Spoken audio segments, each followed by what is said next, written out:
好，接下来说到今天正题，摩洛哥队。4年前的卡塔尔世界杯，摩洛哥就是非洲首支进入了世界杯半决赛的球队，所以非洲队伍里面，摩洛哥已经是世界杯的强队。这一次，纽约的市长马姆达尼也预测摩洛哥会赢得今年夏天世界杯冠军。当然，也因为纽约市长他的选区是北非裔的聚集区，他比谁都聪明。4年前，摩洛哥打入半决赛的时候，马姆达尼还是纽约州的众议员，代表皇后区的一个选区。那一次1/4决赛，摩洛哥击败了葡萄牙，他和阿斯托里亚的选民一起庆祝，还发布了当地斯坦威街庆祝活动的视频。不过，这件事也从侧面证明，如今的摩洛哥队出征，他们肩上的压力更大，外界对他们的期待也更高了。不过这几天各支球队都在遭遇伤病。摩洛哥队最担心的就是马兹拉维和阿布德的伤情。距离世界杯还不到4天，但马兹拉维在热身赛仅仅出场29分钟便被迫离场，目前他的伤病情况还不清楚。更糟糕的是，在摩洛哥和挪威的友谊赛中，他们的边锋阿布德也受伤提前下场。现在有消息，阿布德的膝盖内侧韧带扭伤，预计会伤缺3到4周，可能无缘世界杯。那么这就麻烦大了，因为阿布德本赛季在西甲联赛贡献了10个球8个助攻，直接参与18个进球。而且这个24岁的年轻人，几年前在巴塞罗那的时候，老 K 就很喜欢他，他的盘带能力极为出色，只是年轻球商有些欠妥。在已经过去的本赛季，西甲球员有一个身价涨幅的排行榜，阿布德并列第3，涨了1000万欧元，身价已经到达4000万欧元。而且在这整个榜单，他的总身价仅次于比利亚雷亚尔的莫莱罗，莫莱罗身价5000万欧元。况且许多人都认为阿布德的身价还涨少了，最后半个赛季他特别的 carry， 已经是皇家贝蒂斯的大腿，跟原神安东尼在一个队，但最后的半个赛季，老 K 认为他的表现比安东尼更强。就阿布德这个年龄，如果是在英超，起码要卖到8000万以上。而现在纽卡斯尔联队已经看上了他，将他列为替代戈登的头号目标，为此纽卡斯尔愿意直接支付他6000万欧元的解约金。而有意思的是，巴塞罗那至今仍然保留阿布德未来转会收益的20%分成条款。如果纽卡真的拿6000万欧元，那巴萨也将获得1200万欧元的收入。其实原本巴塞罗那拥有阿布德50%的经济利益，但后来在涉及到罗克的交易中放弃了部分的权益。可现在阿布德膝盖受伤，真是天妒英才呀。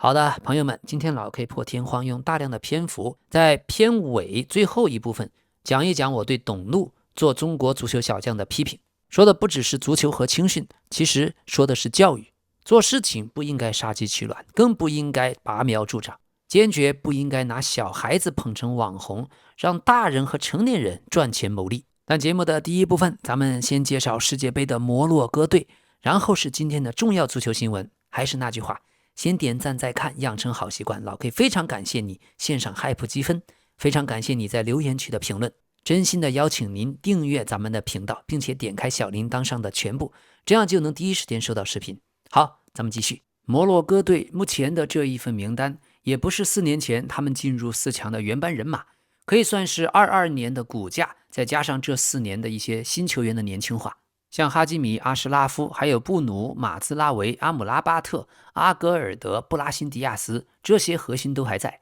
但大家一些老熟人，像恩内斯里、基耶赫、布法尔都没有进入最终名单。新鲜血液方面补充了阿尤布·布阿迪、萨米尔·穆拉贝、盖西姆·雅辛，还有阿麦穆尼。4年前摩洛哥是靠防守创造了奇迹，现在主教练想把他推向更年轻、更加激动，而且更具前场压迫和转换的能力。这一份名单引起的最大分歧，莫过于4年前卡塔尔世界杯的历史级功臣费内巴切的前锋尤素福·恩内斯里他的落选。主教练瓦赫比是顶住了巨大的压力，坚决将他排除在名单之外。这也标志着国家队锋线地位的彻底易主，也为阿尤布·卡比还有苏菲亚·拉希米的崛起腾出了绝对大的空间。4年前摩洛哥队的主教练是雷格拉吉，他的成功是基于极端的低重心的防守，简单说就是摆大巴，低位摆大巴，然后再加上极快速度的边路反击。但在他执教的后期，这种打法已经逐渐被对手们摸透了，所以在面对差不多的实力，特别是对手还弱一点的时候，摩洛哥队当时主动控球，却显得破门乏术。随着功勋主帅雷格拉吉的辞职，新的主教练瓦赫比走马上任，彻底也改变了摩洛哥国家队的战术 DNA。首先就带来了截然不同的现代欧洲最顶尖的战术思维，建立了一套以4-2-3-1为根基，在进攻的时候又可以无缝切换为4-2-2-2这是种动态压迫的体系。瓦赫比打法的核心在于释放右路的通道，他要求前场的2名内收型的攻击手比如塞巴里或者埃尔哈努斯，在进攻的时候大幅度的向中路或者向左路靠拢，在右侧为队长哈基米阿什拉夫拉出一条非常宽阔的边路冲刺的走廊。但为了对冲哈基米阿什拉夫前插后留下的巨大防守真空，瓦赫比又设计了一套精密的3中卫转换机制。这时候在曼联效力的左后卫马兹拉维，他具备极强的内收防守和中后卫的属性，所以哈基米压上的时候，马兹拉维就主动的横移到左中卫的位置，这就能和阿格德、里亚德重组为一个临时性的3中卫防线。那么这时候左路的防守则由防守覆盖极大的中场球员阿姆拉巴特来进行侧向的保护，而且阿姆拉巴特过去在穆里尼奥手下也在咱们曼联效力过。值得一提的是，主教练瓦赫比的教练团队非常的奢华，这也体现了摩洛哥一直以来对足球、对国家队的重金投入。他们是配置了葡萄牙的战术细节大师若昂·萨克拉门托。这位大哥葡萄牙人，过去在托特纳姆热刺当过助理教练，后来又去过罗马队、大巴黎，也去过法国的朗斯队。他在教练组为这一支摩洛哥队原本只是依靠直觉去防守，那么他来了就注入了像意甲和法甲顶级的无球防守阵型重组的训练方法。而教练组里面还有过去摩洛哥的传奇前锋尤素夫哈吉。尤素夫哈吉是专门负责前场攻击群在反击战中如何无球跑动策应的训练。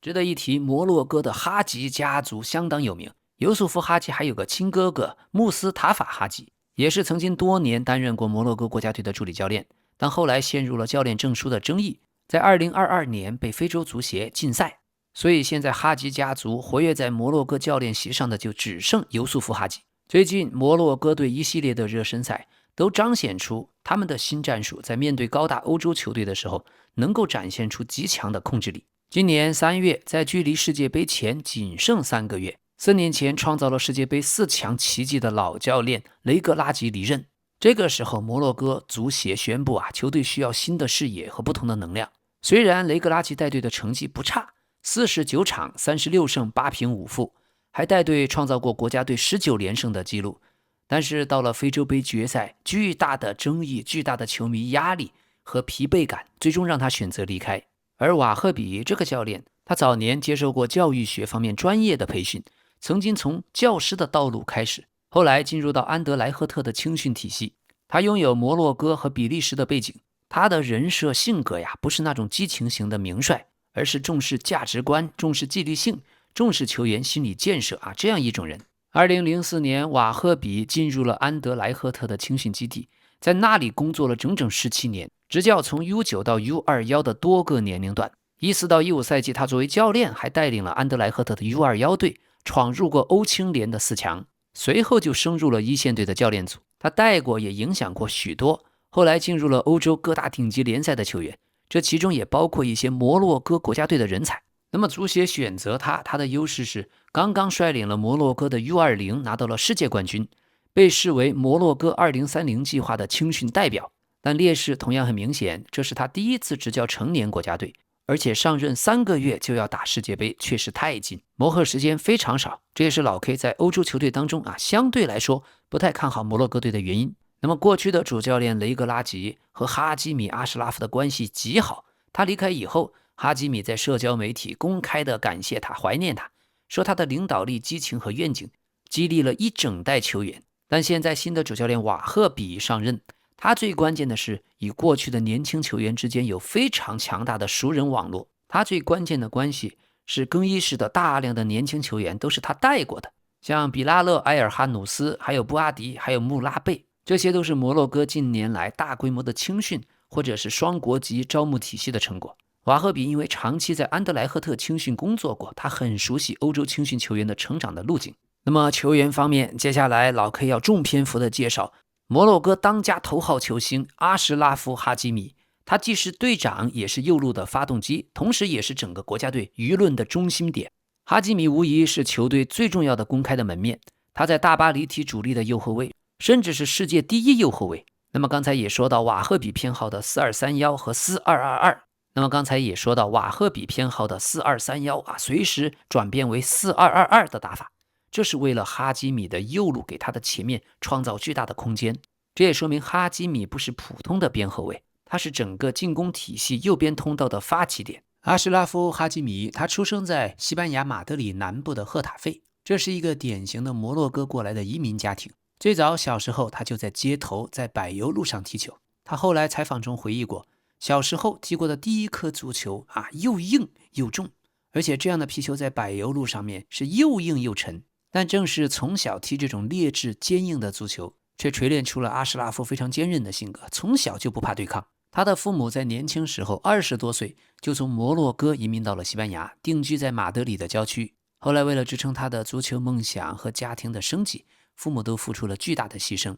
妈妈长期是做家政服务，包括做清洁工等等。父亲一直在街头摆摊当小贩，全家人就挤在又狭小又简陋的公寓中，艰难勉强的度日。早年时候因为不富裕，父母为了给他和他的2个兄弟提供更好的生活，每天都在辛苦的奔波。所以成名以后的阿什拉夫·哈基米从来没有忘记过去家人的付出。他多次表示过，自己现在每天都是为家人而战，而且经常在比赛后冲上看台去亲吻拥抱他的老母亲。在大巴黎，他现在已经是世界足坛收入最高的后卫之一。但是此前在处理离婚的官司的时候，大家才惊讶地发现，阿什拉夫·哈基米所有的全部财产都登记在他母亲名下，这也是为了确保家人的生活保障。就像莫泊桑说过的，只要有一种无穷的自信充满了心灵，再凭借着坚强的意志和独立不羁的才智，总有一天会成功的。生活可能不会处处如你所愿，但总有一天会把你受过的苦都变成甘露，一起还给你。由于父母都是摩洛哥过来的最底层的劳动阶层，母亲常年给别人刷马桶、做保洁、出卖体力。父亲作为街头小商贩，经常被城管追，又被同行打压，所以从小阿什拉夫·哈基米每次吃饭总是吃不饱。母亲经常将自己的饭留给他，说自己不喜欢吃，这个口味不好吃。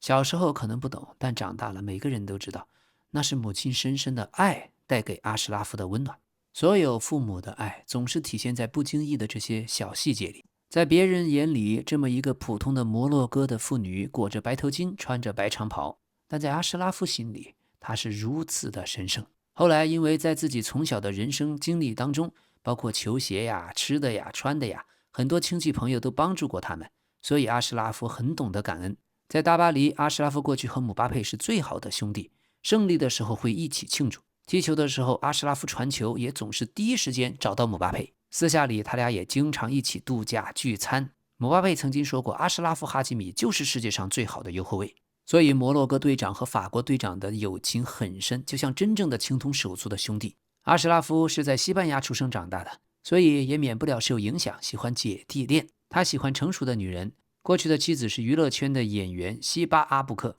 当2023年妻子由于离婚对他提起了诉讼，由于哈基米的资产全部都在母亲的名下，导致妻子完全无法按常规情况分割财产，也引发了全球关注。妻子在法庭上要求分割1半的夫妻共同财产，结果法庭调查发现，尽管哈基米年薪高达1000万欧元以上，但在法律意义上他名下却身无分文，所有的房产、豪车还有银行账户都登记在母亲或者是交给母亲打理。后来前妻西巴阿布克又公开表示，当初提出离婚是在朋友误导下的冲动的决定，对此深感后悔，但最终离婚官司还是判下来了。2025年，哈基米已经大方地承认自己已经恢复单身，他也首次公开回应了当年财产转移的争议，澄清道，这并不是为了防范婚姻刻意做的婚内财产的转移，而是因为自己从小就不会理财，从职业生涯最开始，他就将所有的财务一股脑都给了母亲全权打理和监管。而那一段离婚的经历也让自己学会了更爱自己。但前妻到了2025年底，曾经公开向哈基米表达某种程度的歉意，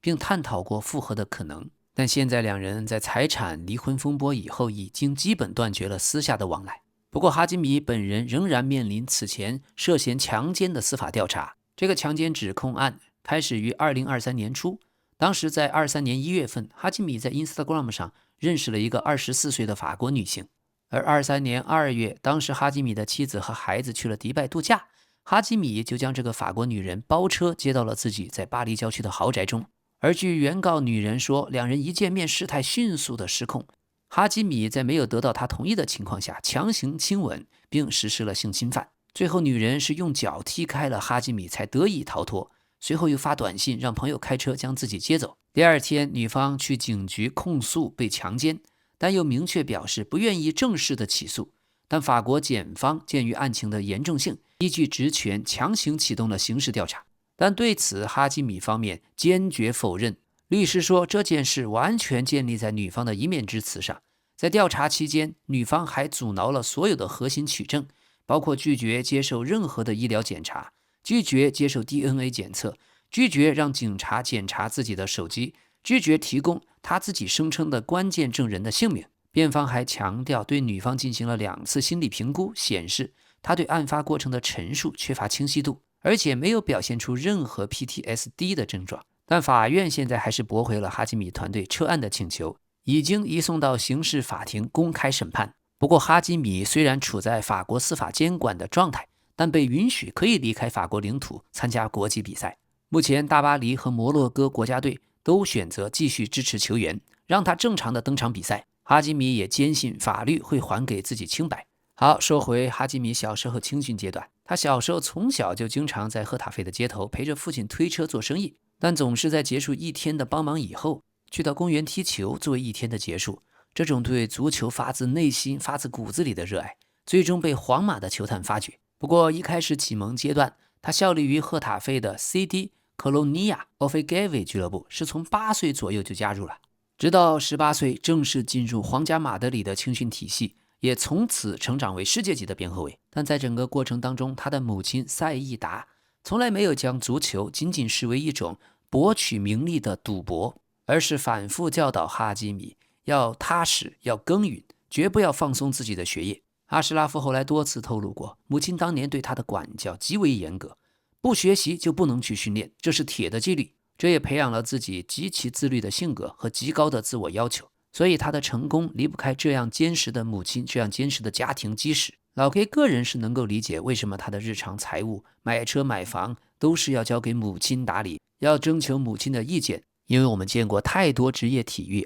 NBA 也好，职业足球也好，许多球员一退役很快就破产，总是把钱挥霍掉，钱财得来太容易，总是轻易的就挥霍掉，顺便还穷奢极侈，搞砸了自己的人生。而阿什拉夫，老 K 欣赏他的是他这种价值观的传承。家里虽然穷，但是良好严格的家庭教育始终深深地烙印着摩洛哥的传统文化。那么小时候，阿什拉夫最早是踢前锋的，后来转做边后卫，所以也就能解释为什么他有边后卫里面很少见的终结能力。而他青训时期踢球的速度、进攻能力被皇马球探注意到。2016年，国际足联当时对皇马违规注册未成年的外籍球员展开调查，开出罚单。当时阿什拉夫·哈基米在皇马青训营无辜地受到了牵连，几个月也无法代表皇马梯队参加任何正式比赛。但我们知道阿什拉夫是出生在马德里，所以这个禁令引发了他父亲强烈的不满。阿什拉夫是在当地的医院出生成长的，还有出生证，但只是由于皇马青训其他的外籍球员，这其中也包括齐达内的儿子们，所以父亲哈桑非常愤怒，向国际足联和俱乐部后来提交了阿什拉夫在这个地区出生上学的所有证明文件，坚决认为这是对移民球员的过度审查和误判。经过了漫长的核查和皇马的上诉，国际足联的禁令最终被认定为确实是误伤。阿什拉夫在几个月后就恢复了比赛资格，第2年顺利升入了皇马一线队。2017年的一场比赛，由于右后卫卡瓦哈尔受伤，主教练齐达内给他机会。这时候阿什拉夫正在外面和朋友吃饭，突然接到了齐达内的电话，通知他第2天比赛中要首发出场，而且嘱咐他要保持冷静。阿什拉夫敏锐地抓住了这个机会，在对阵西班牙人的比赛中顺利完成一线队首秀。当年齐达内在皇马做主帅，给了许多年轻球员机会，根据统计，他的轮换阵容的次数比其他任何教练都要多。但由于卡瓦哈尔牢牢地占据了右后卫的位置，所以哈基米正式转会了国际米兰。此后他的经纪人还接受采访直言，齐达内就是哈基米签约国际米兰的原因，齐达内必须解释为什么哈基米会离开。后来齐达内还进行了澄清，他强调转会不单是自己的个人意愿，而是结合了经济因素和竞技因素。但最关键，当时皇马的四后卫体系对右后卫的防守稳定性要求极高，卡瓦哈尔当时是不可动摇的首选，而年轻的哈基米更擅长进攻，在防守端却有短板。再加上财政方面，皇马当时确实需要出售球员变现。而相比于齐达内，当时国际米兰主教练是孔蒂，孔蒂强烈的渴望得到哈基米，因为本身孔蒂就极其的推崇三中卫体系。哈基米的特点跟国际米兰352的阵型中的右边翼位完美契合。孔蒂是亲自操刀给哈基米打电话，描绘国际米兰未来的蓝图。哈基米也真实感受到了自己能够作为国际米兰舰队核心，这是一种尊重。好在后来转会1年以后，哈基米接受采访的时候，为齐达内的事儿进行了降温。他说，我和齐达内曾经有过一次真诚的沟通，我们彼此非常尊重。而在哈基米去国际米兰之前，皇马先是将他租借给了德甲的多特蒙德。据多特蒙德之前17-18赛季，哈基米已经随着齐达内拿到了欧冠冠军，但由于很难获得首发机会嘛，并且多特蒙德本身就是著名的年轻球星加工厂，所以到了德甲，作为一名边后卫，哈基米的攻击火力在德甲引起了轰动。2年时间，他总共为多特蒙德出场了73次，打进12个球，送出了多达17次助攻。特别是19-20赛季的欧冠小组赛，他一个人就进了4个球，其中还包括对国际米兰上演了高光的梅开2度，完成惊天逆转。也就是这场球直接让国际米兰主教练孔蒂对他垂涎3尺哈基米必须要引进。还有冷知识，在2019年当时对阵莱比锡红牛的一场比赛，他曾经跑出过36.49公里每小时的瞬间速度，当时这个数据刷新了德甲历史最快的冲刺记录，后来又被拜仁慕尼黑的阿方索·戴维斯打破。但那一年的阿什拉夫已经被球迷们称为边路的大黄蜂超级跑车。而且在多特蒙德那2年，他跟多特蒙德前场那些天才也产生了极强的化学反应。在右路，他跟桑乔组成了全欧洲最具杀伤力的右路走廊。而2020年哈兰德加盟多特蒙德以后，正是哈基米精准的右路边路传中，成为了喂饱哈兰德的重要武器之一。主教练法夫尔也对他进行了全方位的改造，不仅能踢传统的右后卫，还频繁地被推前到了右边前卫或者边翼位的位置，甚至多次客串左后卫。这种多面性极大地丰富了阿什拉夫的战术价值。当年的那一支年轻的多特蒙德，桑乔负责吸引防守注意力，哈基米快速地插入空当，再给中路的哈兰德喂球。后来离开了皇马，离开了多特蒙德，到了国际米兰。他在国米只踢了20-21一个赛季，但表现堪称完美。孔蒂的352阵型简直就是像为他量身定做的。这个阵型极大地隐藏了阿什拉夫防守比较弱的短板，彻底将他释放为右路的超级核武器。阿什拉夫在国际米兰当时反复的持球推进，反复的撕裂对方的防线，在意甲出场37次，7个进球，8次助攻，这可只是个边后卫啊，但已经是全欧洲攻击力最强的右边翼位，也成功帮助国际米兰时隔11年重夺意甲联赛冠军，粉碎了尤文图斯当时的垄断。当年国际米兰的球迷们、评论员们将阿什拉夫称作70米核心资产。老 K 本身90年代开始就是国际米兰老球迷嘛。为什么叫这个呢？因为足球场总长度大概105米，孔蒂的352阵型当中，哈基米是右边翼位，他的活动范围又大，几乎覆盖了从自己的禁区前沿到对方的底线整整70米的区域。他不需要中场频繁的倒脚过渡，直接一条龙推进，能够独自带球向前狂飙50米到70米，生生就能将对方的防线彻底撕裂，而且攻防两端全覆盖，既能够进攻冲刺，还能够回防拦截。传统足球对边后卫曾经有个要求，就是像梭子一样上上下下上上下下，阿什拉夫就是最典型的代言人。但这样的天作之合最后被拆散，奈何不了2个字，没钱呀。当年国际米兰母公司是中国的苏宁集团，苏宁集团由于中国政府打压房地产，它又是房地产的配套企业，所以遭遇了严重的财务困难，俱乐部面临巨大的填补亏空和债务的压力。所以国际米兰被迫砸锅卖铁，必须出售核心球员换取高额的现金，而本身又很年轻，身价又处在最高峰，极具变现价值。哈基米无奈成为了当年国际米兰财政方面的牺牲品。主教练孔蒂刚刚夺冠，但不满俱乐部因为财政问题被迫要出售主力，愤而选择辞职。所以最终大巴黎掏出了创纪录的转会费，整整7000万欧元。这对一个后卫来说，一个边后卫来说已经是天价了。再加上大巴黎为哈基米开出了800万到900万欧元的税后年薪，几乎是当时他在意甲的2倍，这也让球员无法拒绝。到了大巴黎还能够加入航母般的巨星群。那一年夏天，巴黎不仅得到了哈基米，还免签了梅西、拉莫斯、多纳鲁马，这都是超级巨星啊。后来的哈基米曾经回忆到，能够加入这样一支梦之队去争夺欧冠，对他自己来说也是无法拒绝的诱惑。那么阿什拉夫虽然出生在西班牙的马德里，也进入过著名的皇马青训营，但是在国青队，他在西班牙 U19 和 U21 青年队仅仅是短暂的体验过，最后就毅然选择要代表摩洛哥国家队出战。他后来也公开解释过，这是因为自己在西班牙国家队集训的时候感觉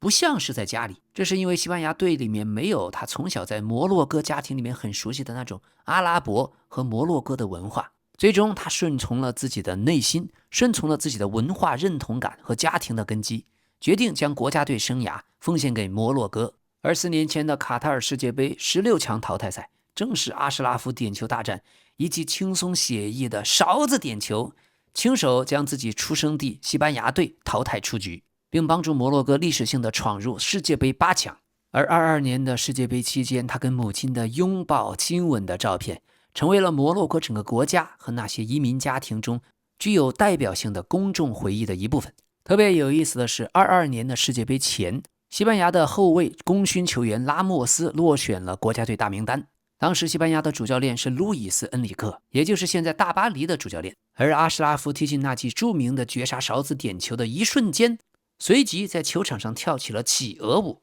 后来他也解释过，这是因为在大巴黎，他跟队友拉莫斯还有姆巴佩经常在更衣室内部跳这个舞。后来在俱乐部进球之后，阿什拉夫和拉莫斯也在场上一起跳过企鹅舞。而由于拉莫斯的好朋友阿什拉夫非常为拉莫斯落选国家队感到遗憾，他还甚至曾经公开在社交媒体上力挺拉莫斯，说拉莫斯是世界最佳后卫，路易斯·恩里克你不选他入国家队，你在想什么？所以这个企鹅舞并不是对西班牙的挑衅，只是对当时西班牙主教练路易斯·恩里克的一次嘲讽，或者说疯狂的打脸。这也体现了他跟拉莫斯球员之间最纯粹的兄弟情谊。但谁能想到后来路易斯·恩里克又到大巴黎执教呢？而且还带着阿什拉夫拿到了2次欧冠冠军。所以足球场上的来龙去脉，这些冷知识小故事真的很有趣，就跟江湖一样，有人的地方就有江湖。25年的欧冠决赛5-0，大巴黎战胜国际米兰，哈基米打入了首个进球，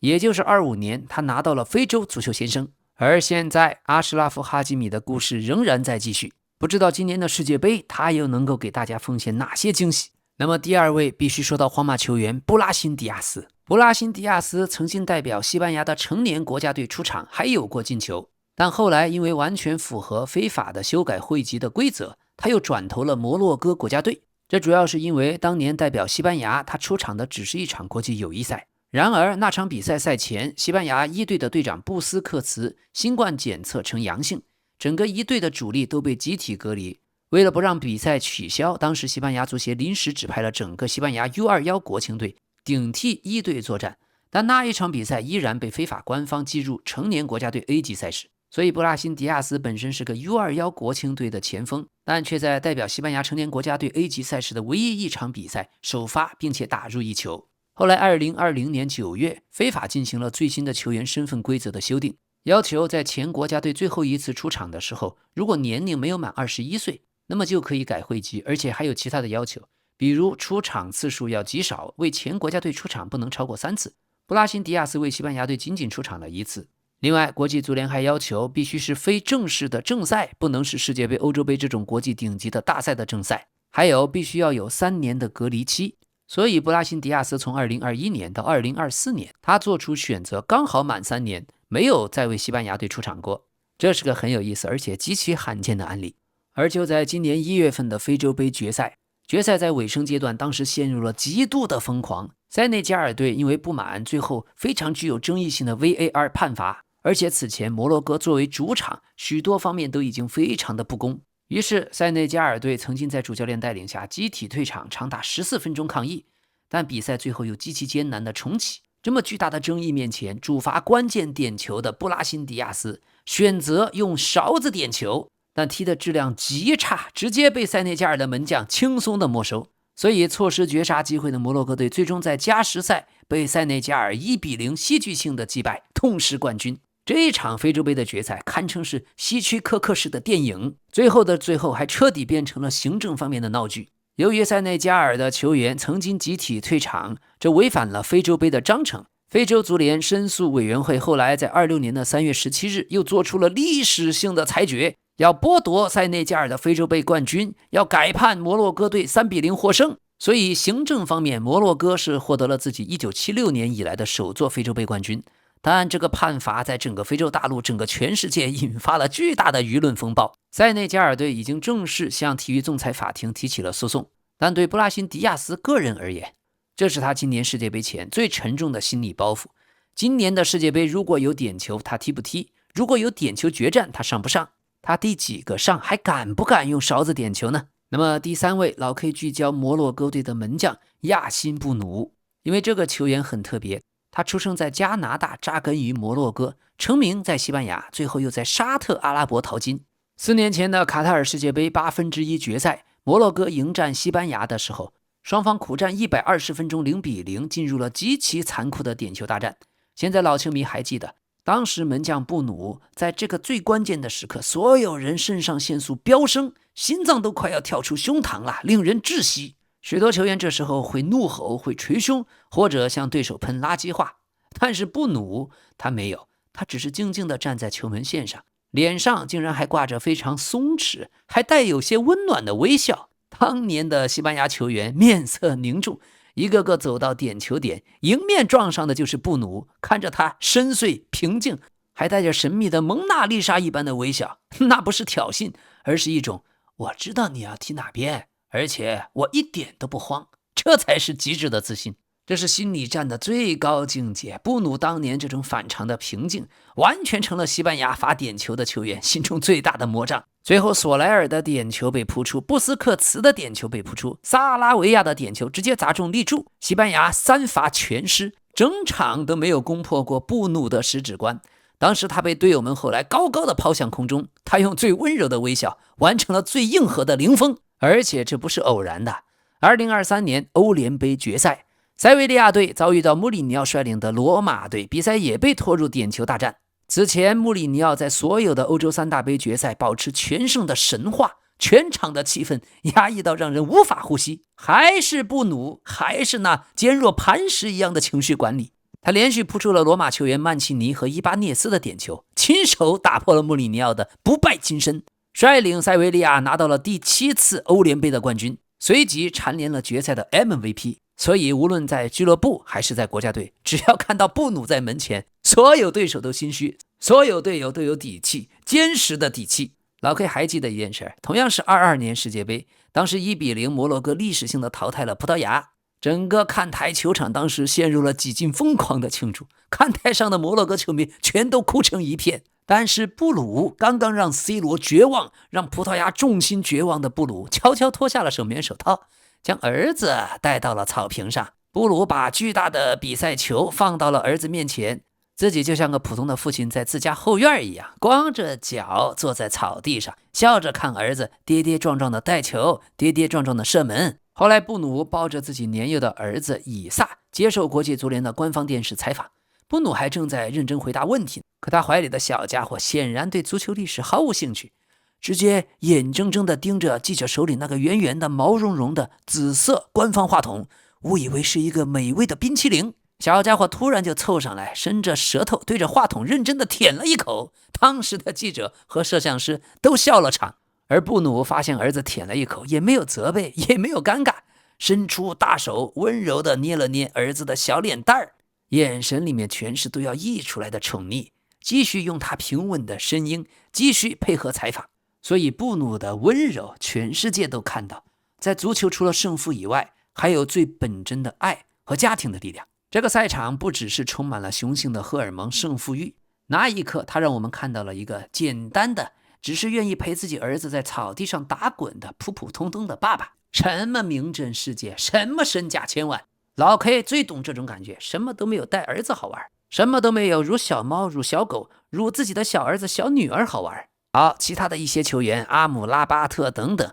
咱们以后的比赛中再慢慢的介绍。说回来，这一支摩洛哥队主教练偏好的是4231，随时能够变成4222，目的就是为了队长哈基米能够在右路的前方给他制造通道。但右路呢，也不是哈基米一个人冲，而是可以通过布拉辛迪亚斯还有边锋和右中场的站位，将哈基米的前插空间提前清出来。所以他们的进攻方式，右路的推进加上布拉辛迪亚斯自由的跑动接球和从二线插上的能力，在打弱队的时候，他们往往更主动，更敢于轮换。但摩洛哥队跟4年前一样，他们的防守才是自己的底色。新的瓦赫比的战术强调，即使没有控球能力，也要能够控制比赛，并且要根据对手改变比赛的方式。所以他不是痴迷于控球，也不是过去那样纯摆大巴，而是要学会在不同的对手面前切换动态的按钮。可还是那句话，眼下最大的隐患是伤病。球员的身体状态，咱们还要等待真正比赛开始前再看看。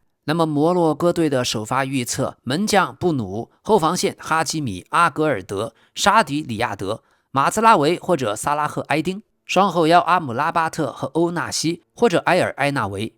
前场位置布拉辛迪亚斯、塞巴里、埃扎洛佐里，锋线上埃尔卡比或者拉西米。这个版本的首发阵容既保留了2022年的骨架，也加上了布拉辛迪亚斯作为前场的核心。如果马兹拉维肩部有问题影响上场，那么萨拉赫埃丁或者瓦赫迪可能会被迫承担更多的边路任务。摩洛哥队的优点，首先他们在大赛的成功经历是他们真实的资产，他们是第一支打进过世界杯4强的非洲球队，这可不是纸面的荣誉，关键的时候会影响到球员的心理，他们会知道如何在淘汰赛阶段忍受压力，守住自己暂时的困难，等待机会。第二大优点，右路无疑是世界级的，有了哈基米作为队长，同时也是战术的核心，整个瓦赫比的4231到4222的变化，明显就是服务于右路的通道。第三点，他们年轻化的质量非常高，像布阿迪、塞巴里、埃尔哈努斯、穆拉贝这些人，说明现在的摩洛哥队已经不是只靠老一代的海外球员，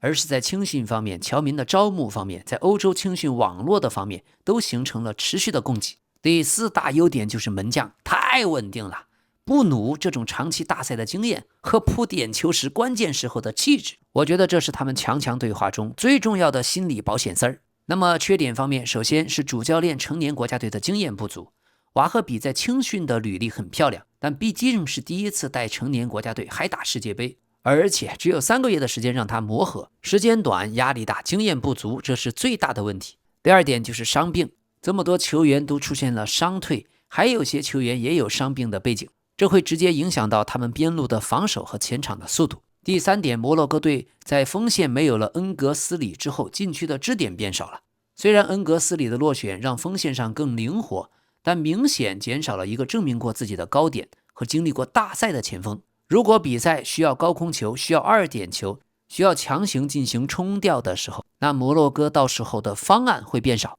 第四个缺点就是舆论的期待过高，全国的球迷胃口已经变得很大。预选赛他们也是全胜，这进一步抬高了期待。如果在小组赛阶段出现任何波动，那么这种沉重期待的压力会被放大。接下来回到今天的重磅足球新闻，首先老佛爷已经连任成功，穆里尼奥进入皇马板上钉钉。而最新消息传来，过去皇马凶悍残忍的功勋中后卫，老 K 最喜欢的球员之一佩佩，他很可能加入穆里尼奥在皇马的教练组，这是直接招来个保安队长啊！就问你巴尔韦德和楚阿梅尼还敢不敢打架？当然也有可能未来比赛中就由他带着大家从前场打到后场，全部都给我支棱起来。球员阶段他是打手，赤裸裸的打手，老 K 还真不敢想象教练阶段的佩佩站在那儿，谁敢不服，谁敢上前？佩佩一句话，所有的人抖3抖，一个个的，你们是真没见过黑社会啊！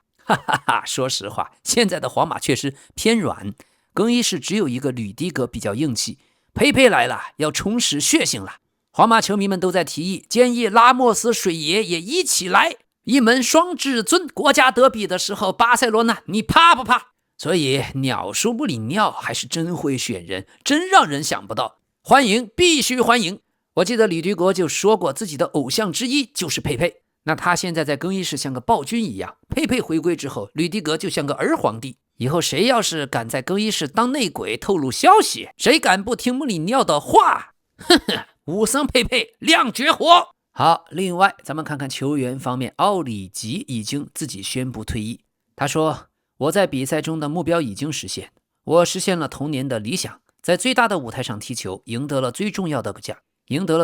奖杯，感谢上帝赐予我这一切。谢谢，使命已经完成，现在我将迎接下一个使命，更多的旅程即将到来。奥里吉过去效力利物浦期间曾经是警理，18到19赛季的欧冠半决赛次回合，就是他机敏地接到阿诺德的传球打进，将总比分改写为4比3。正是他帮助利物浦闯入了决赛，并最终夺冠。但奥里塞的伤病问题，22年他自由转会到 AC 米兰，却只出场了36次，只有2个进球1个助攻。1年前老 K 的节目里也提到过他，伤病问题，身体早就彻底废掉了。作为安菲尔德奇迹的缔造者，利物浦球迷永远对他怀有深厚的感情。过去他的天赋曾经不亚于任何锋线上的新星，而且作为利物浦经理，那种玄学一般的上场就能进球的光环，6场5个进球，曾经帮助利物浦在联赛疯狂的抢分。奥里吉在利物浦有高光的时刻，但整个职业生涯由于伤病稍显平淡。到了 AC 米兰，他也吃完了整个大合同，然后退役。所以足球有时候很残酷，一次伤病就能毁掉整个美丽的故事。好在奥里奇收入也不低，让我们祝福他吧。另外，皇马方面在老佛爷当选之后，已经正式向欧足联提交了内格雷拉案的申诉，要求处罚巴塞罗那，剥夺巴塞罗那所有相关年份的冠军。老佛爷攘外必先安内，在解决了内部矛盾之后，他已经亮出了自己的武器，头号敌人那还是巴塞罗那。现在皇马的诉求更进一步，希望巴塞罗那在那些年份拿到的冠军从历史的记录中彻底被删除，以免巴塞罗那继续用这些冠军自夸。而欧足联方面也从未在任何时候终结过此事。案件进入司法程序以后，欧足联被迫暂时搁置，要先等待判决结果。欧足联一直在关注，但现在要看面对皇马在体育层面的申诉，欧足联会采取怎样的态度。好的，老佛爷当选之后已经宣布，周一就会开始报价此前他所说的那名超级巨星，但老 K 的节目可能要等下一期才能揭晓了。现在有消息说皇马准备 1.5 亿欧元又报价小蜘蛛阿尔瓦雷斯。马竞这边的立场非常坚定，他们认为阿尔瓦雷斯是非卖品，并且提到球员的解约金高达近5亿欧元，而且马竞如果不肯卖给巴塞罗那，那么卖给皇马的可能性就更小了。还有阿尔瓦雷斯的经纪人也在此前接受采访时否认皇马曾经联系过阿尔瓦雷斯的情况。现在连神通广大的罗马诺都不知道皇马 1.5 亿欧元的报价目标到底是谁，只能等待动向。而且老佛爷也否认过哈里凯恩这个名字。至于大家传的最多的拜仁的奥里塞，拜仁已经非常清楚地表示奥里塞是非卖品。那么是不是切尔西的恩佐费尔南德斯呢？皇马倒是有意，但也不清楚是不是愿意支付切尔西的要价。切尔西倒是主动提到过，想要恩佐 1.2 亿英镑1.5亿欧元就能拿走。而另一方面，穆里尼奥已经开始工作，各种消息传过来说皇马正在考虑以1亿欧元的价格引进阿斯顿维拉的摩根罗杰斯，还有皇马对曼城的后卫格瓦迪奥尔也非常有意思。但穆里尼奥希望自己的球员楚阿梅尼继续留在皇家马德里，不会卖给曼联。穆里尼奥要求皇马还要引进一个具备主力实力的左后卫，所以格瓦迪奥尔、阿森纳的卡拉费奥里，这都是穆里尼奥非常欣赏的球员。而随着穆里尼奥马上要来到皇马，他自己教练生涯的转会费总额也将达到3700万欧元。这次皇马要向本菲卡支付大约1500万欧元，而2010年当时从国际米兰签下穆里尼奥，皇马又花费了1600万欧元，加起来这3700万，穆里尼奥成为足坛史上转会成本最高的主教练。第二名是纳格尔斯曼，拜仁慕尼黑在2021年从莱比锡红牛买断他的合同，用了2500万欧元。第三位则是抽象派的画家博沃特，22年切尔西为了签下布莱顿执教的他，花了2490万欧元。OK， 看看巴西队，由于韦斯利利马的因伤离队，主教练安切洛蒂立刻征召了埃德松席尔瓦。巧的是，球员当时正在家乡度假，上周六晚正在参加墨西哥老虎队的球员罗穆洛的婚礼。在参加婚礼的周日上午，突然接到巴西足协的电话，非常的兴奋，非常的开心，然后立刻开始抓紧处理出行的细节。埃德松·席尔瓦立刻请朋友将护照带到圣保罗，然后从圣保罗乘机前往新泽西和巴西队会合。同时，他的妻子为丈夫开始准备行李箱和出行的衣物。巴西队世界杯首战，北京时间6月14日6点就将对阵摩洛哥。哈哈，埃德松·席尔瓦吃着喜宴，喜从天降，突然入选国家队要去打世界杯。老 K 真不敢想象这种人生赢家的感觉得有多爽啊！那么接下来，老 K 满怀深情，非常动心地聊一聊关于董路、关于中国、关于足球和青训、关于教育的问题。其实本质全是教育，也都是做人的价值观的问题。老 K 这2天远在多伦多，天天接到无数的亲朋好友发来的消息，大家都告诉我，董路带着队伍在意大利带着12岁的孩子赢了一个冠军。在普通人眼里，他是中国足球、中国青训的救星，是英雄，甚至是反抗体制的英雄。但老 K 2017年、2018年就已经关注董路的青训了，而且是最早的一批车友。当时他经常在直播，我是每期必看。这么多年跟下来，有许多不得不说的话。首先明确第一点，在任何国家搞青训，无论是足球青训、篮球青训，还是台湾的棒球青训，大家都会支持你，都会赞赏你的这种举动和投入。没有人会因为你搞青训，为孩子们踢球的付出而对你有恶意。这就是2017年、18年所有人如老 K 一样全身心的支持董路搞青训的原因。但一年又一年，一年又一年，我是很快就看明白了。先说结论，其实业内都知道董路是在杀鸡取卵，是在拔苗助长，但不影响董路迎合了中国这个国家的价值观，名利双收。原因很简单，早在70年代，巴塞罗那有一位叫鲁伊斯的教练就说过一句话：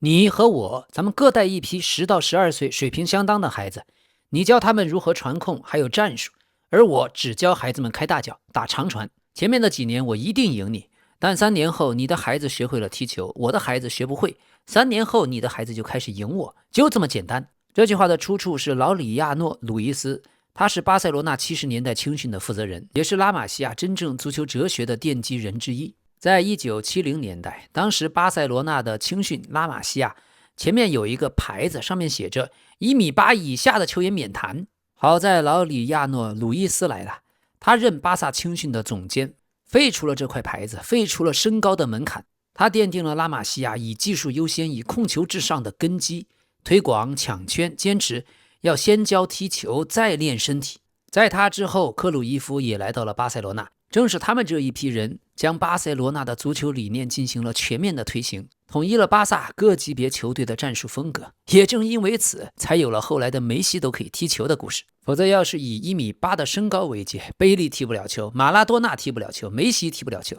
迪斯蒂法诺只有1.77米，克鲁伊夫只有1.78米，内马尔只有1.75米。所以2017年、18年董路刚开始搞青训的时候，全社会如我如老 K 之流都支持他。但为什么最后很多人他都众叛亲离呢？他所有带过的球员的家长，绝大部分为什么都跟他翻脸成仇了呢？最开始他在直播中说自己有3不原则，不挖人，不签约，不收费。但他后来搞中国足球小将09年那一代，挖了不少孩子去北京参加他的清华附中队。后来他又跟清华附中的韩国主教练，包括所有的领导老师，全部都闹僵，全部都翻脸成仇，不断的利用自己名人的优势，在网络上掀起各种对他人的网暴。这些跟了很多年的网友都知道，业内人都知道他是杀鸡取卵，拔苗助长，但不影响他确实迎合了中国这个国家的价值观，名利双收。足球是忌讳在16岁以前以出成绩为目的的。孙兴敏的父亲要求孙兴敏15岁以前禁止他参加任何正式比赛，不允许孙兴敏在15岁以前练习射门，防止孩子的骨头没长成型导致变形。到现在，孙兴敏自己掏腰包掏了几千万，在韩国搞了足球学校。孙兴敏的父亲仍然在韩国的足球学校教了一帮小孩正在踢球，而他到现在对自己学员的要求一样，15岁以前禁止参加任何正式比赛，也不允许练习射门，可以参加友谊赛，但不参加那种以拿成绩、以出成绩为前提的正式比赛。巧合的是，前面老 K 介绍比利时队的时候，介绍了比利时的青训。几十年前的比利时足球水平相当差，国际排名都到了100名左右，比中国队还要弱。但正是以迈克尔·萨布隆为首的比利时足协痛定思痛，重新思考为什么。萨布隆发现，当时比利时国内的青训从小到大都是以出成绩、以取胜为唯一目的。于是萨布隆在全国上下召集了100多次精心准备的展示会，不断地说服全国所有人要放弃青训阶段的短期成绩，追求长远的未来，要以培养球星为目标，不要以小时候打冠军取胜为唯一的目标。如果小学阶段就要比赛的冠军，那很简单，练力量，练田径。40年前、60年前的中国足球，小学阶段就压杠铃，天天跑马拉松，3从1大，反复的练冲刺跑，在还没有发育之前就把孩子的身体毁掉了。这种拔苗助长的事儿，在过去70年的中国足球青训当中屡见不鲜，屡禁不止。而比利时足协当年，萨布隆认为，首先要让孩子们学会去享受足球的乐趣，然后再慢慢在技术上进行培养，最后再在身体上进行培养。所幸的是，当时比利时国内的大俱乐部都支持了他的想法，在豪门的带头推进下，萨布隆在比利时国内的追随者一增再增。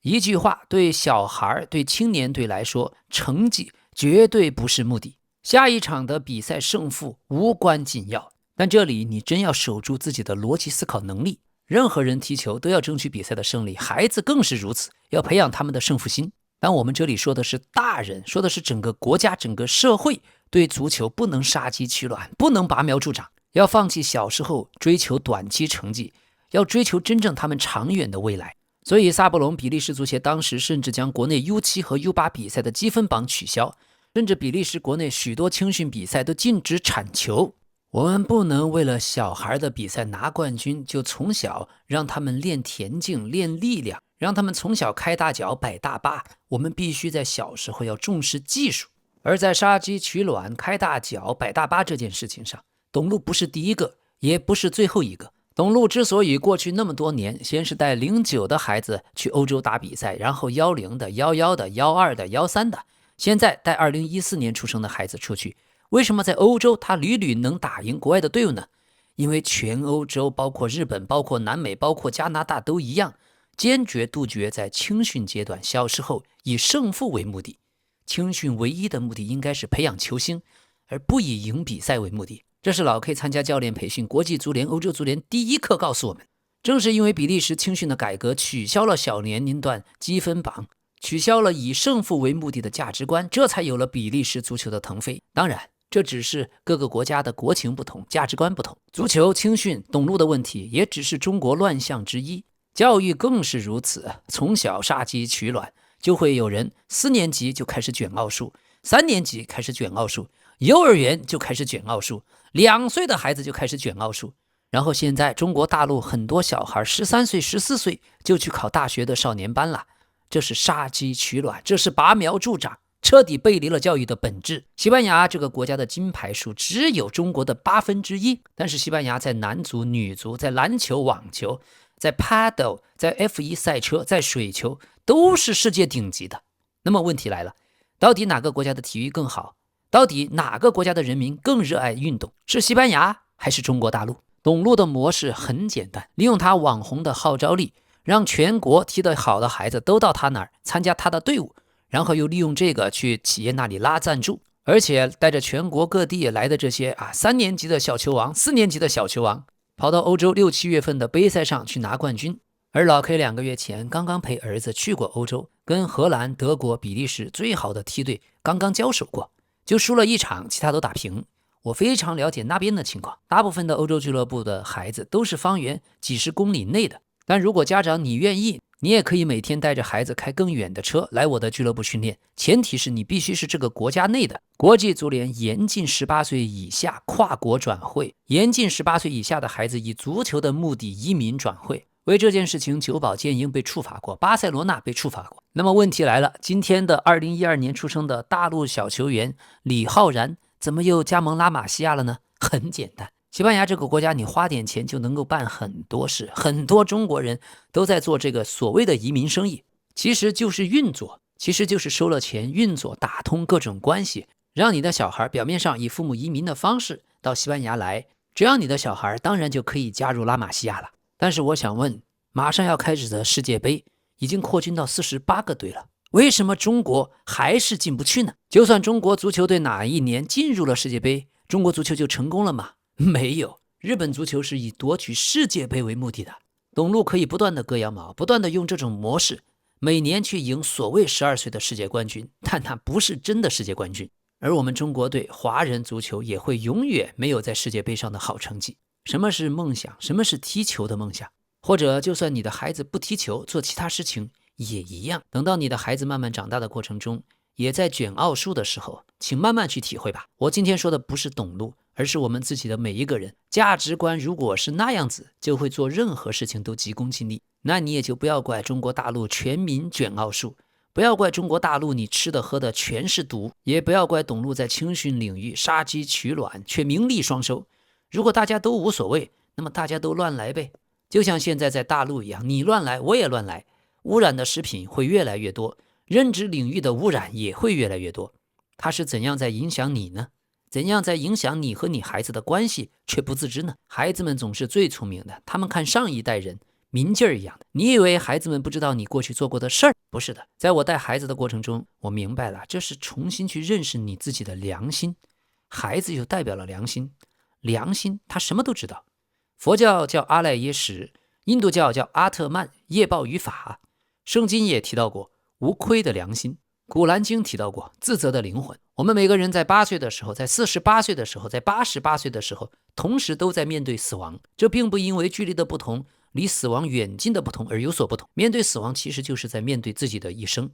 面对你的小孩其实就是在面对自己的良心。你自己会知道，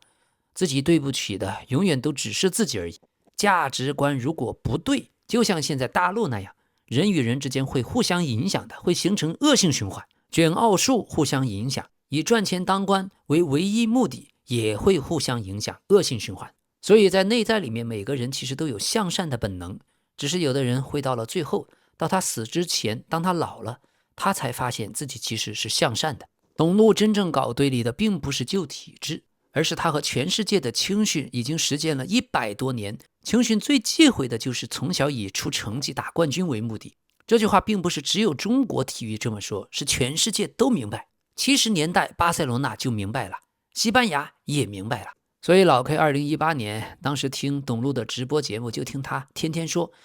现在我所有筹集到的钱以后都用给足球小将这些孩子们，用到他们家长身上，孩子们受伤了我出钱给他治。可是后来呢，他天天说所有的钱以后是给足球小将的孩子们用的，结果家长因为孩子受伤问他能不能用这个钱，却为这个事翻脸。国内的家长我建议去看一下孙晨曦爸爸的微博， CC 爸爸的微博上面记录了各种董路的黑历史，而孙晨曦爸爸的儿子孙晨曦就是过去董路收的第一个干儿子。当年董路信誓旦旦所谓的干爹的感情到底怎么回事，那么多的家长都明白了，他们局内人都明白是怎么回事，这还用说吗？包括这2年中国青训取得了一些成绩，这难道都是董路的成绩吗？不是中国足协和各地足协在做事情，才有了一点点青训的成绩吗？所以我今天反思的只是一个中国12岁的队伍跑到欧洲赢了一个像野鸡赛事一样的冠军，结果整个中国全民狂欢。人家日本队连续进入世界杯16强，人家都没有狂欢，日本人还觉得自己失败，还觉得自己没有拿到世界杯冠军。我们却因为一个12岁的欧洲赛事的小冠军全民狂欢。我真的觉得在足球领域我们如今真的是东亚病夫。而最关键的是土壤，认知的土壤太差，所有人的价值观都被污染了。过去在董路的带领下，湖南出了个石门五小的教练，当时一出来老 K 就下了个预言，他不是在教孩子踢球，他是在废这些孩子，从小练力量，从小练田径。是的，那个教练赢得盆满钵满，也是名利双收。他带过的那些弟子，小学5年级、6年级，帮他拿到了全国冠军。可是你再问一下，再搜索一下，他最早那些2011年的小球王，现在还在踢球吗？因为老 K 当年就说过，当时他带的方法就是让这些孩子废掉。这里不仅是个子长不高的问题，还有许多细节，这里就不细说了。简单讲，6岁到12岁的孩子不应该把他们做成小网红，到处去打比赛，给成年人赚钱，这是杀鸡取卵，必然会付出代价的。参与足球也要扩大基数，享受足球，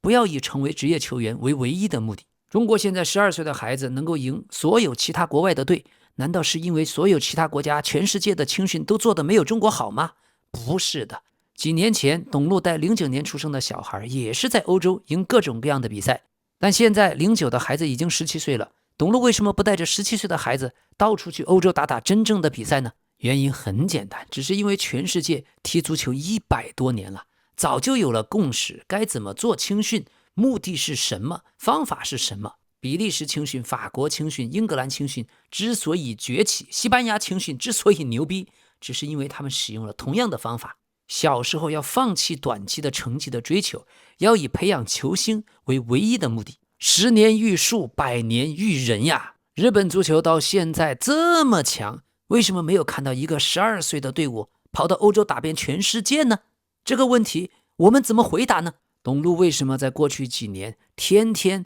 为自己开大脚辩护，天天骂那些不懂开大脚的青训教练是傻子？这是因为几十年前1970年代国外就已经讨论通透，就大家都知道的道理，根本没有必要到了2026年还在争论。这是个教育的问题，我们根本就不应该在2岁、3岁小学那么拼命地逼着孩子去卷奥数。这是一个国家整体的教育战略出现了巨大的问题，整个中国小学、初中、高中都在杀鸡取卵，这才有了这么多跳楼、抑郁症的小孩。问题在于大人，在于整个社会、整个国家的价值观。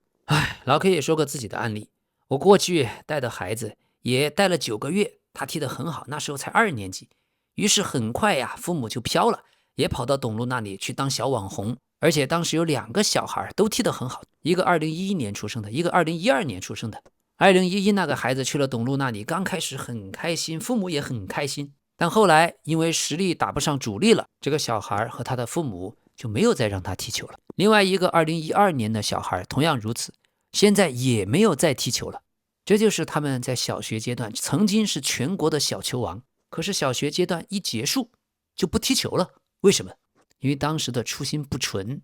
父母带着他们只是想享受那种名，享受那种利，享受那种我儿子是球王是梅西的那种荣耀感。可一旦其他的孩子水平赶超了他，就难以接受那种巨大的失落感，然后就彻底不踢球，告别足球。初心不纯。当年我劝不听这2个孩子的父母，也没有必要劝，每个人的价值观不同。我只想说，这2个孩子当时1、2年级的时候，确实是全国踢得最好的小球王，因为我带着他们，训练他们，让他们无比的热爱足球。但4年级以后，因为小时候去当网红，污染了自己的价值观，对足球的初心不纯了。当他的父母失去了名利，失去了网红称号的时候，就是那种巨大的挫折感，让他们仅仅在小学阶段就告别足球，再也不踢球。对我个人而言，这非常的痛心。在我眼里，今天的中国足球烂到不行，没有一个能在5大联赛踢主力的。但是今天却有那么多亲朋好友发给老 K 说，董路带着12岁的孩子在欧洲拿了冠军啦，中国足球有希望啦，他是民族英雄。我问他们，你们知道在6年前他带着09年出生的孩子也拿到了这些冠军，现在他做青训已经9年过去了，中国足球仍然如此羸弱，难道董路没有责任，反而他是英雄？老 K 我自己认为自己都是有责任的。我其实不是青训的从业者，我只是一个 IT 总监。因为儿子踢球，业余时间带着一帮小孩踢球，最开始全是免费，但是我觉得我是华人，我有责任。我非常的羡慕日本人对足球的那种追求，这是我今天仍然带着孩子踢球的原因，这是我今天到了多伦多仍然想搞一个青训俱乐部的原因。几年前董路那些网红的家长其实天天跟老 K 私下里都在聊天，有09的家长，有10的家长，有11的家长，我们私下里聊了许多，那些家长也懂球，私下里他们也骂，说董路这样开大脚是不对的，价值观是不对的，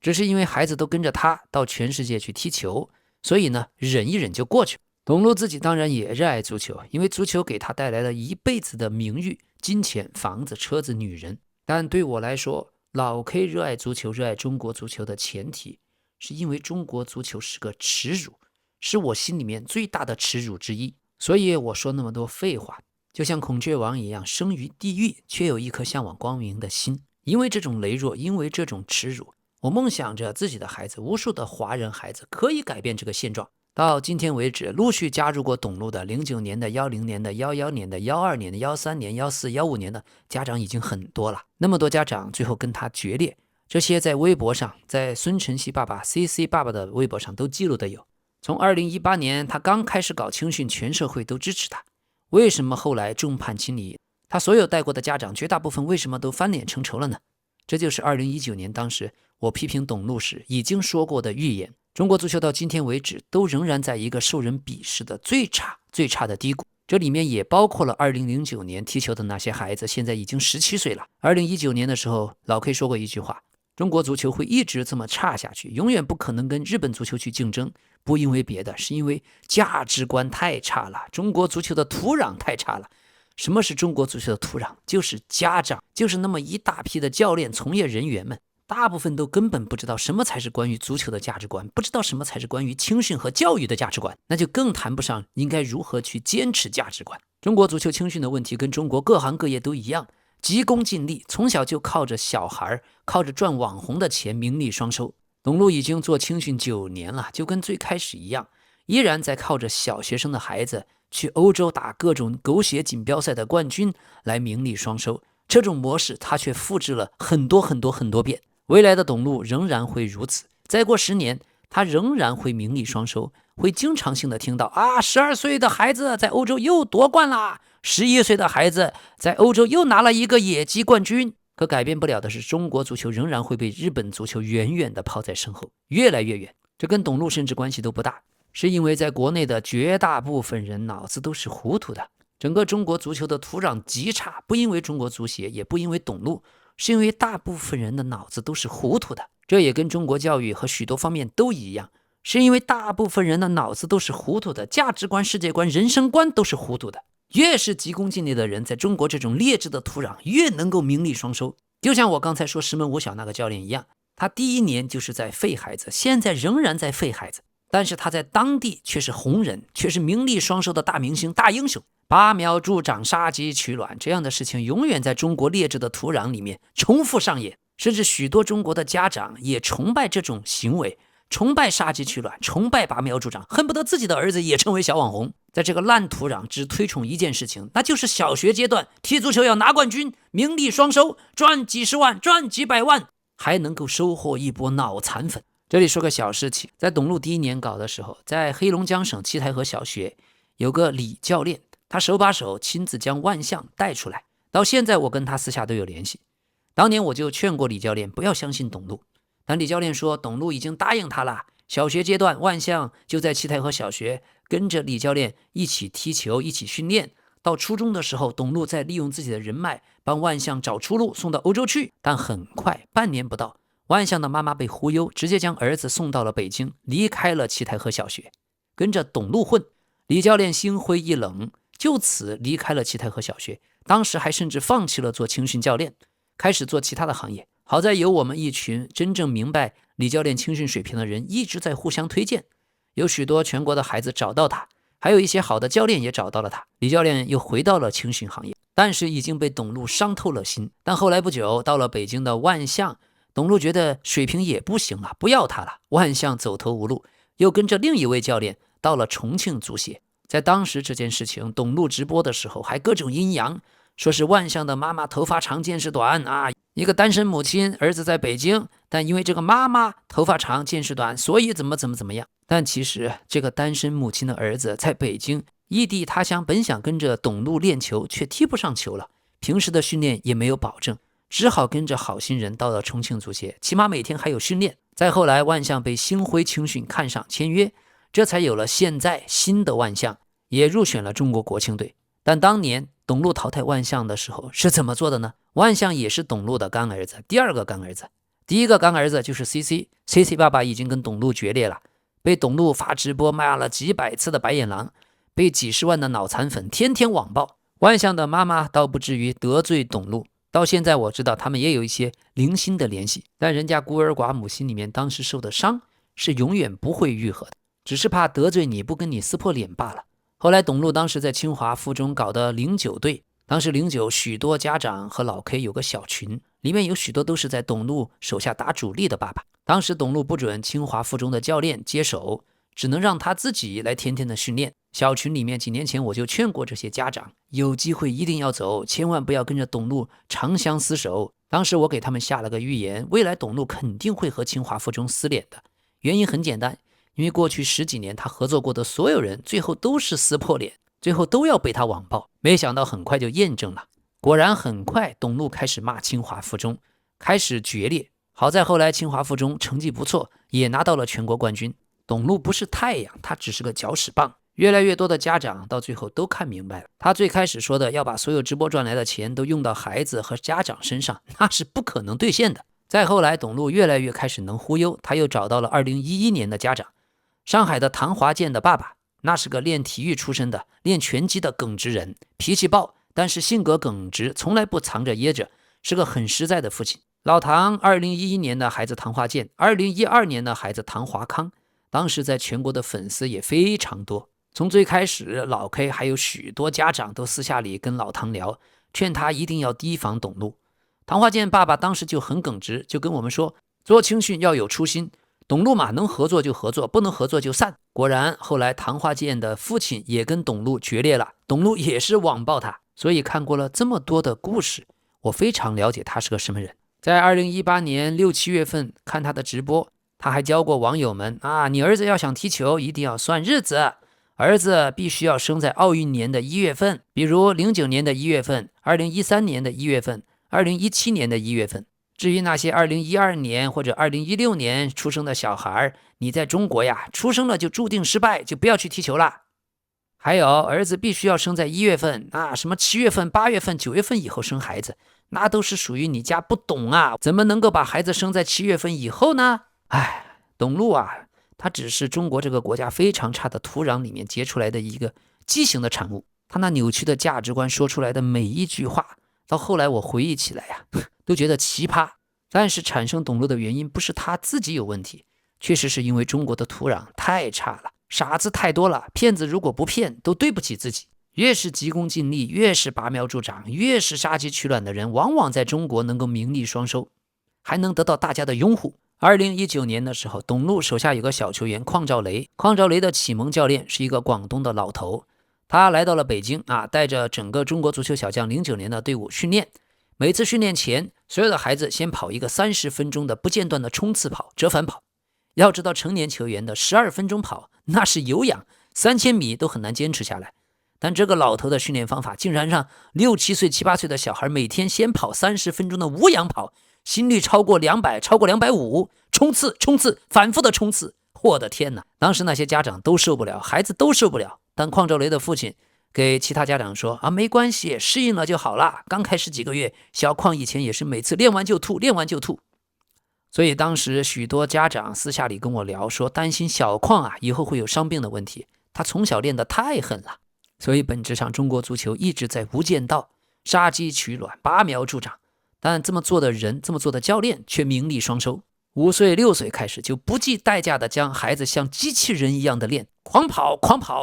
我的个天哪！包括现在2026年，现在在国内做青训的教练已经越来越多的人开始学董路，他们都以去打董路的2034杯拿冠军为唯一的目标。小学1年级就开始练力量、练田径，杀鸡取卵，拔苗助长，必须打冠军。老 K 的话虽然残酷，但怎么说怎么极端都不够真实的生活更极端更残酷。董路的那种影响力已经在各个方面渗透到中国国内的青训领域，就像其他领域你能在中国感受到的那种扭曲的价值观一样的。你看看中国车企现在把车子做成金鱼缸，能够跳舞的摇摇车，标榜自己的车子里面可以洗澡，这是在做车子吗？这是在做杀人的利器而已。老 K 在国内抖音曾经在20年疫情的时候关在家里出不去嘛，就做了个抖音号，名字叫决策和创造力，3个月就有了5万粉丝，但后来又去上班就不能更新了，现在粉丝数还剩接近3万。现在业余时间做这个老 K 足球新闻做得还算不错。过去我从来不想讲中国足球，今天也是利用自己的一点点影响力，想为中国足球、为华人足球做点实事，说点真话。2个月以前我陪儿子去欧洲，跟费耶诺德、还有根特、还有沃尔夫斯堡等等梯队进行了较量。儿子的队伍只输了1场球，但在沃尔夫斯堡青训基地，我当时发现了一个日本的队伍，大概15、16岁左右。我记得05年，当董路带着09的孩子踢赢了日本的小孩队伍的时候，他在直播里嚣张极了，狂叫啊，说日本足球不行啦，日本青训不行啦。现在09的孩子都长大了，日本孩子也长大，中国孩子也长大，都已经17岁了。老 K 想问你猜，是日本09的队伍更厉害呢，还是中国09的队伍更厉害？未来他们再长大成为国家队，是日本国家队更厉害呢，还是中国国家队更厉害？在董路将小学生们拔苗助长、杀鸡取卵拿冠军的时候，他以为我牛逼，我赢了你日本已经不行了。但老 K 认为事实恰恰相反，因为老 K 的价值观跟他不一样。90年代，董路当时还是记者，他是北京国安队的跟队记者。老 K 的听众里面如果有北京国安的球迷，你们可以好好问一问老球迷，董路是个什么角色？其实最开始国安队的教练队员们，包括沈祥福，对董路好极了。那时候董路也年轻也勤奋，可为什么后来国安几乎所有的球员、所有的球迷，包括教练、包括沈祥福他们，都和董路决裂了呢？你猜董路做了哪些两面三刀的事情？不是1件，不是10件，也不只是几十件。最后他国安的跟队记者做不下去，是因为所有人慢慢都看透了他，到处挑拨，见人说人话，见鬼说鬼话，最后撒的谎太多，自己又圆不了。后来有一年，沈祥福做了深圳一个俱乐部的总监，到重庆辅仁中学花钱买了2个年龄段的队伍，然后自己亲自训练，又带着其中一个队伍呢参加了2034杯，跟董路的中国足球小将还交手了。他们是早就相识超过20年的老熟人。但去之前呀，就有家长私下里跟老 K 说，沈祥福私下里对董路是非常非常的鄙视，绝不愿意跟他说一句话。后来在比赛里，在淘汰赛，董路的中国足球小将因为是来自于全国的球王嘛，所以赢了沈祥福的辅仁那一支队伍，好像只赢了1个球。于是在当天晚上的直播里面，董路尽显小人嘴脸，他不敢明着骂，毕竟沈祥福在中国足坛的地位还是有的，但是那种多年以后我终于复仇啦，那种快感简直溢于言表。为什么事情复仇呢？就因为当年他当国安的跟队记者的时候，主教练沈祥福和国安的上上下下从一开始都当他是朋友，最后陆续和他绝交。所以朋友之间相处要说真话，就像任何人跟自己的朋友喝酒谈心，知己之间是可以说真话，会说真话的。但如果像对董路这种人，表面上大家只会说假话，虚伪的敷衍一下就过去了。什么人不屑语交呢？每个人都有自己的标尺，标尺不同，选择不同。但从那次以后，沈祥福就明令禁止任何队伍都不去参加董路的所谓2034杯。输球赢球本来是常事儿，但赢了球的一方当晚就开直播，各种阴阳，各种嘲讽，那确实很得罪人的。况且董路的足球小将的球员没有一个是他自己练出来的，都是到处去拉人来帮自己踢，踢赢了沈祥福。今天老 K 冒着得罪很多人的风险，坚持自己的价值观。我批评的不是董路做的所有的事情，我只是批评他杀鸡取卵，拔苗助长，把小孩子们捧来当网红拿冠军，这种做事方式我认为是不耻的。我也就更加理解在国外的 YouTube、抖音等等平台为什么禁止直播未成年人，为什么禁止拿未成年人当网红作为成年人赚钱牟利的工具。什么是价值观？我觉得这真的很重要。树不要皮，必死无疑；人不要脸，天下无敌。我不奢求能够改变整个中国的土壤，任何人都做不到。老 K 只是坚持自己的价值观，说一些废话，请大家见谅。喜欢支持的话，欢迎您点赞，欢迎您线上 hype 积分，欢迎您订阅，并且点开小铃铛上的全部。老 K 非常感谢，谢谢。